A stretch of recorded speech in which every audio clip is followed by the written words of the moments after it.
Good morning. This is a tutorial on how to access and use the research database NCWiseOwl.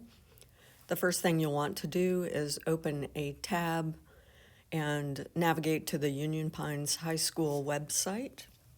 From that point, you will select Students.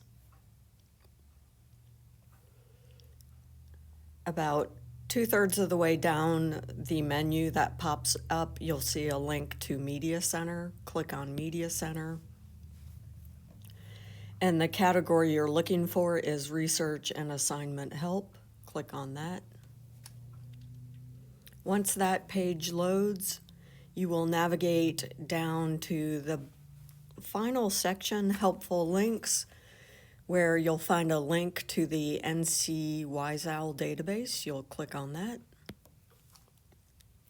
And at this point, you have a number of options. You can select your reading level, elementary, middle, or high. For an honors level course, I absolutely recommend high school level reading. And this will take you to hyperlinks to all of the databases, research databases that Moore County Schools subscribes to.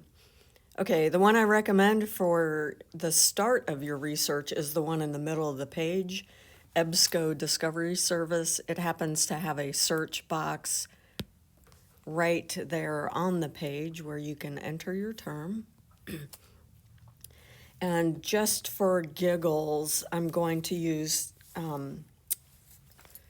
let's do COVID and mental health.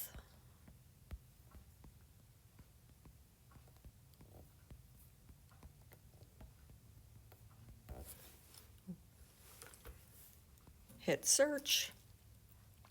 And there are a few things to keep in mind, a few things to look for when you're searching. The first thing is notice here at the top of the page, right before your first result, you'll see a number, search results, colon, 1 to 20 of 11,665. That's an awful lot of results. That means that you would have to scroll through pages and pages and pages of completely irrelevant results. So this is coming up with every result in the database. 11,000 is probably too many, so there are a few ways you can narrow your search results. Number one is you can go to the top of the page and put your cursor next to your search term, hit one space, and you'll see it comes up with multiple suggested wildcards to narrow your search. So I'm going to click on this one, COVID and mental health and students, to narrow my results. And now it's a little bit more reasonable. Now we're looking at 1,031 results. But I'm going to show you another way to narrow your results. You will what we're looking at now is the left-hand column where you can add additional filters. So depending on what type of source you want to search, you can filter by all of these categories. You can filter by news articles, magazine articles, academic journals, reports, trade publications, and books. Now, just for giggles, I'm going to look at two categories, magazines and academic journals. So clicking on magazines, I see 88 results, and academic journals. Just so you are familiar with those peer-reviewed academic journals, those are the sources you'll use in university, but I want to pull up all of those in my results.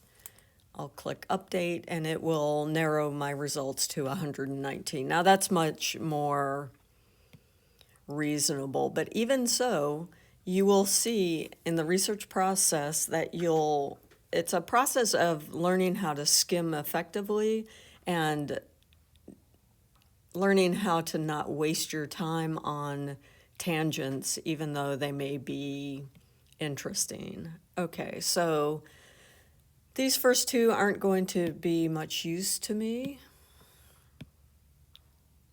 Chinese college, not interesting. A deep cut, that one may be. It's a periodical. It has a PDF full text, and I can save it to the cloud, so that's interesting. Caring for the whole student remotely, that will be more interesting to my project. Okay, once you find an article that's useful to you, you have a number of different options. Up in the orange header bar, you can sign in with your NCMCS account. When you do that, you'll be able to save information to your Google Drive. Now, a few things to point out. If you find anything useful to you, we will be looking at how to set up your note cards, but for now, there are some things you want to do to be able to hang on to results that you will be using in your project. You can save it. I'm looking at the right-hand menu bar. You can save to your Google Drive. You can add to a specific folder if you have a subcategory for your research in these early stages before you necessarily have gone through and read everything. You can print. You can start to collect your citations. You'll be citing your sources in MLA format. We'll do that together next week so you know what that's all about. If you're taking classes at Sandhills, you already have gone through various citation formats. MLA is the one that you'll typically use in English classes, and it's a very specific format. So I'm going to copy that entire citation and save it right now. And just for giggles, I'm going to save it here on this random note sheet that I have open.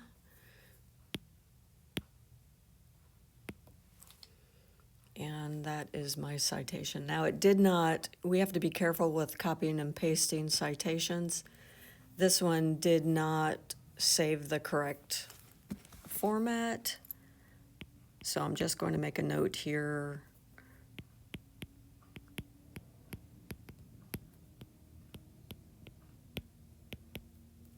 Oh, it's adding, I'm sorry, I'm going to do that differently. I'm going to do that. Don't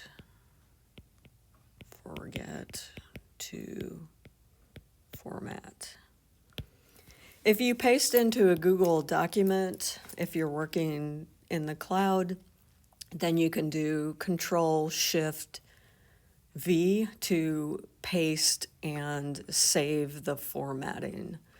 Okay, that concludes this tutorial. Your objective today is just to, again, in that 5-step process for refining your research question and starting the research process, your objective today is just to get into the database, see what you can find related to your topic, and learn how to narrow your focus, refine your focus so that the results that you get don't send you down 300 rabbit holes that are unrelated to your project. All right, enjoy, and let me know by email if you have any questions. I look forward to seeing you all together on Monday. Bye.